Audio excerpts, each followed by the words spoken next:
My mom's voice slices through the glittering ballroom like a knife, sharp, cold, and meant to hurt. The conversations around us stumble into silence. I see hands frozen mid-toast, champagne glasses hovering, eyes darting toward me like I'm some kind of disgraceful intruder. Across the room, my little sister, Sophie, folds her arms and flashes a smug little grin. "You're not even invited," she announces loudly enough to make sure everyone hears, and just like that, the whispers start. Then there's my dad, Gregory Carter. He doesn't move, doesn't flinch, won't even look at me. He just sips his drink, standing there like a statue, like I don't exist. Honestly, I didn't expect anything different from him. I take a slow, steady step forward, the click of my heels echoing across the marble floor, every sound sharp, deliberate. It's not just footsteps. It's a message. A warning. The Bellevue Grand Hotel, this shrine to money and status, was made for people like them. People who erase anyone that doesn't fit their picture-perfect narrative. But tonight, I'm not just crashing their fantasy. I'm owning this moment. I feel the shift in the room before anyone even speaks. The crowd is uneasy now. People start adjusting their posture, cradling their glasses tighter, leaning in just slightly. They're picking up on something. They feel the tension, even if they don't yet know why. And then I spot it. The first real crack in their flawless little world. It's not from my mother. Not from Sophie either. It's from Ryan Sterling, Sophie's fiancé. His confident smirk disappears like a light going out. His whole body stiffens. He swallows hard, and for a second, he looks like he's seen a ghost. Interesting, I tilt my head just a little, letting the silence stretch. Letting the weight of the moment settle on their perfect little shoulders. Then, in a voice calm and steady, I ask the one question that makes the entire room flinch. "Do you seriously not recognize me?" The reaction is instant. A low buzz rises as conversations start crumbling. Dresses swish against the polished floor. My mother tightens her grip around her champagne glass. Sophie's smug expression wavers, just barely, but I see it. They thought I'd shrink. That I'd run, like before. They thought I'd be the same fragile girl they threw out without a second thought. But I just smile, slow knowing. The kind of smile that says you're not in control anymore. My name is Isabel Carter. And in that one sentence, I watch their carefully crafted world begin to collapse.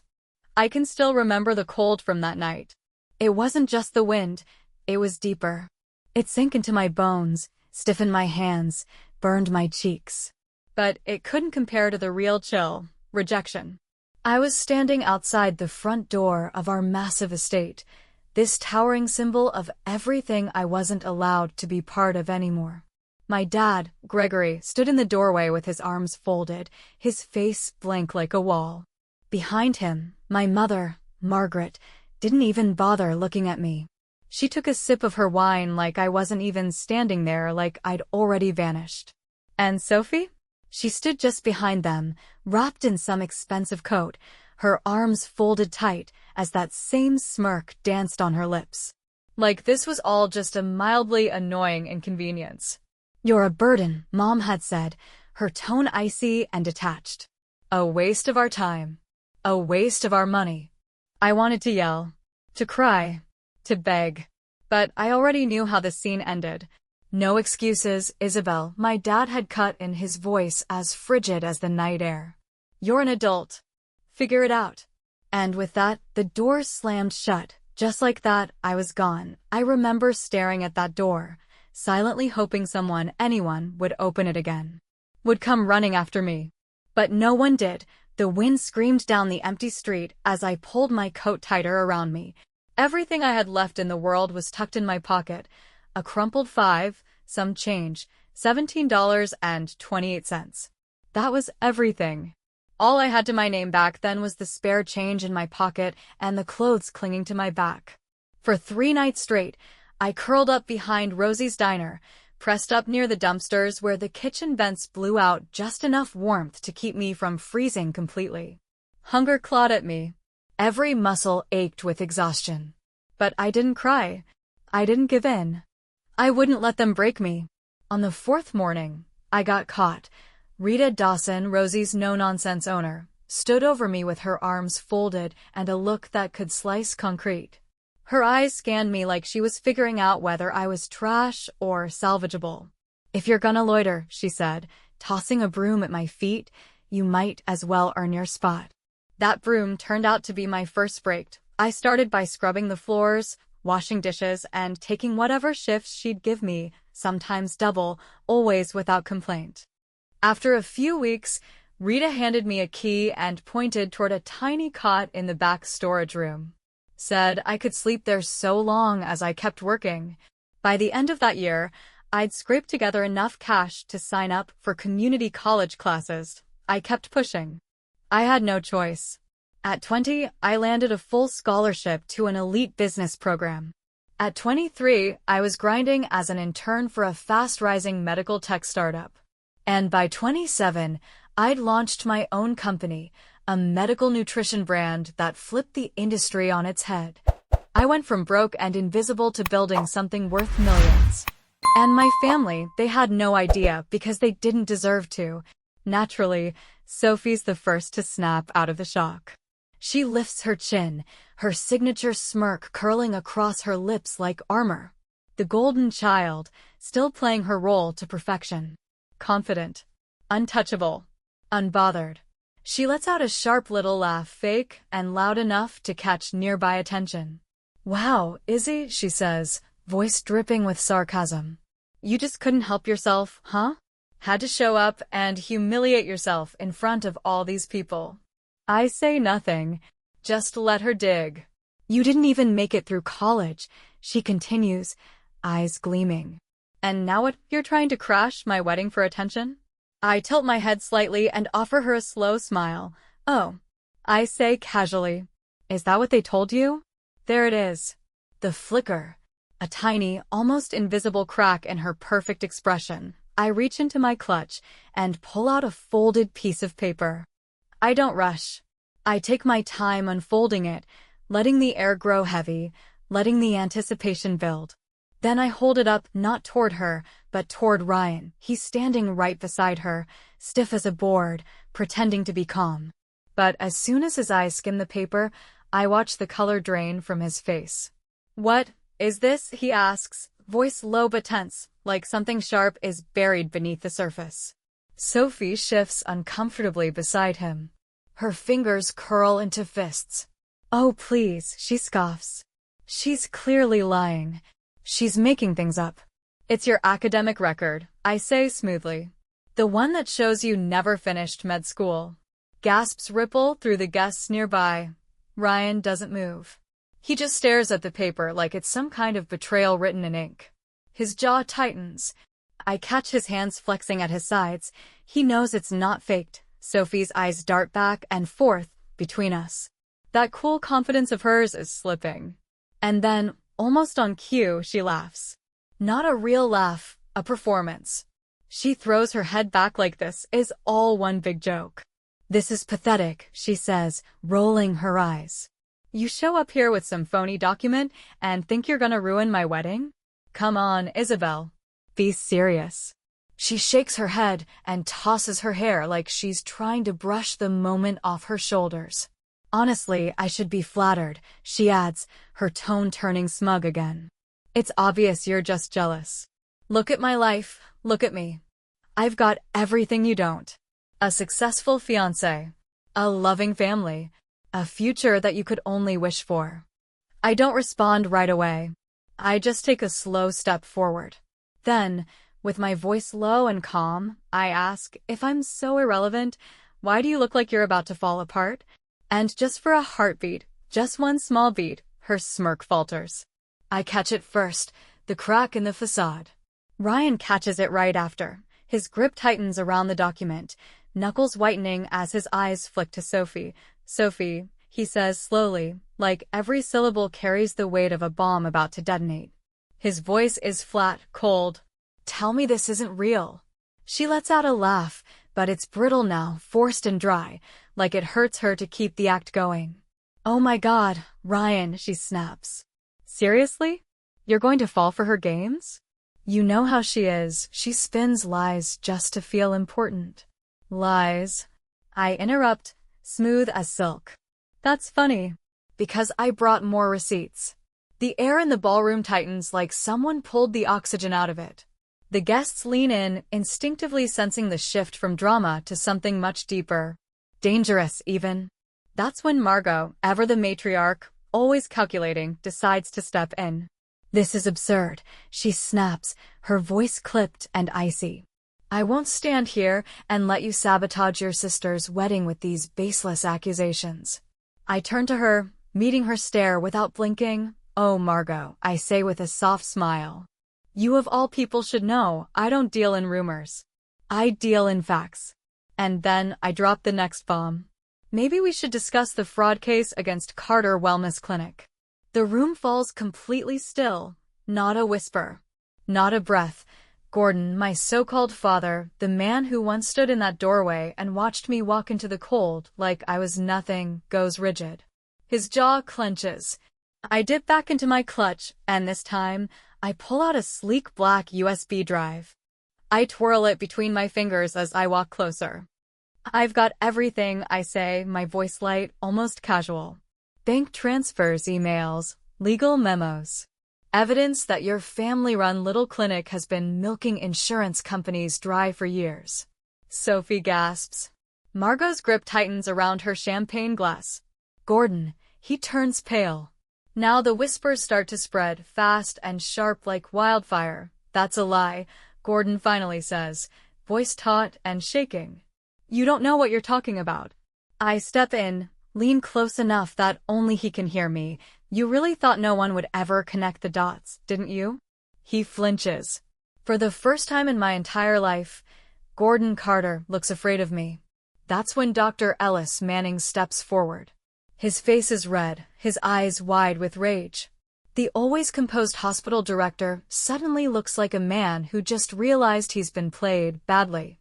You vouched for her, he says, his voice cutting through the murmurs like a blade. You promised me she was certified. You said her credentials were solid.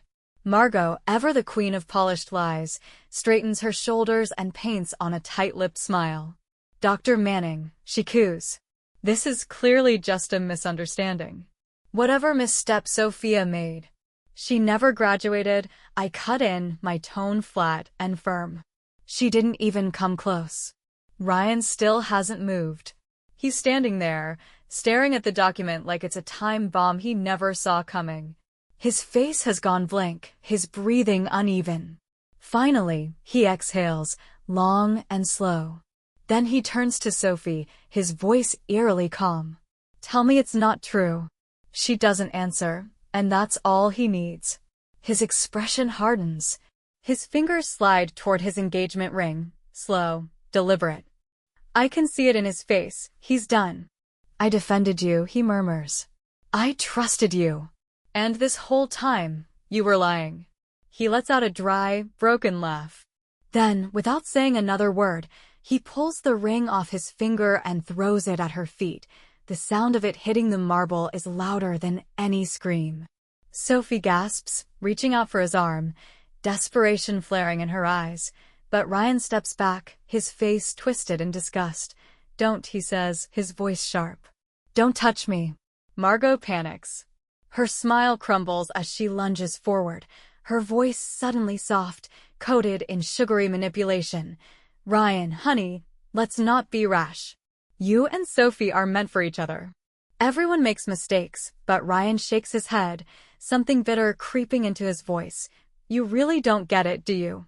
It wasn't one mistake, Ryan says, his voice low but cutting. It was everything. Every lie. Every fraud. Then he turns and looks at me, really looks at me, and something in his expression shifts. It's not anger. Not disbelief. It's clarity. She was right, he says simply. Margot falters. For once, the words don't come. Her mask slips just enough to reveal the panic underneath. But I'm not done. I take a slow, steady breath, letting the silence hang like a storm cloud ready to burst. Then I lift my eyes, calm and composed, and speak the final truth. You didn't just erase me, I say. You used me. For the past 10 years, you've been committing tax fraud in my name. The room erupts. Gasps slice through the ballroom like glass shattering. Faces turn. Whispers explode into full-blown shock. Margot chokes on a breath.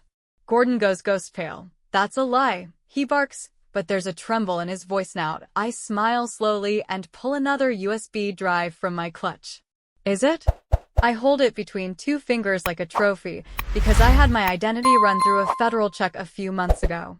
And what do you know? Someone's been filing false returns in my name. Someone linked directly to your precious family clinic. Dr. Manning's head jerks toward his assistant. Get legal on the phone, he orders, his voice steel. Gordon lunges toward me, face contorted with rage, but security steps in fast, gripping his arms before he gets close. His polished composure disintegrates into something wild and raw. You think you're better than us? He howls. I meet his eyes. Cool. Unmoved. I don't think I am, I reply. I know I am. Margot stumbles backward as security restrains Gordon. Her perfect posture buckles, her icy calm crumbling. The crowd pulls back now, faces twisted in judgment. No one wants to be near the wreckage, and Sophie, she's on her knees, mascara streaked, designer gown stained. The engagement ring, still lying untouched on the floor, like a cursed relic. I take a moment, just one, to take it all in. Not out of gloating. Not out of vengeance. Just clarity. This is what the end of a lie looks like. Security escorts Gordon and Margot through the double doors. Their protests sound hollow now, drowned out by the murmuring crowd. The empire they built on cruelty and deception is dissolving. Fast. Dr. Manning's already speaking into his phone, coordinating their professional takedown. Gordon's medical license won't survive this. And the IRS? They'll be at the Carters' front door by Monday. And Sophie, she's still crying. Her sobs echo off the marble, sharp and guttural. I glance at the ring near her feet. It glints under the crystal chandelier. Still untouched. Still unwanted. Just like I was once. She looks up, eyes swollen and desperate. Her voice breaks as she speaks. Isabel, please. Once, those words would have cracked me. Once, I might have believed they meant something. But that girl, the one who stood in the cold waiting for a door to open, died a long time ago. I tilt my head slightly, considering her. Then I give a soft smile. Almost kind. You never cared about me, I say gently. And now? I don't care about you. Her face crumples. Another sob rises, but I don't stay to hear it. I turn. I walk, right through the heart of the chaos. Through the mess of everything they tried to build on lies and cruelty. And I step over it all like ashes. Outside, the air is cold but clean. Crisp. Like that first inhale after you've escaped a burning house. The city buzzes in the distance, completely unaware of the empire I just helped burn down. Nathan's waiting. He leans against the black sedan, arms crossed. His dark eyes sweep over me, searching but not concerned. He doesn't ask if I'm okay. He already knows. Instead, he lifts one brow. The corners of his mouth twitch into something sly. So, he says, "Cake?" I blink. Then God, I laugh.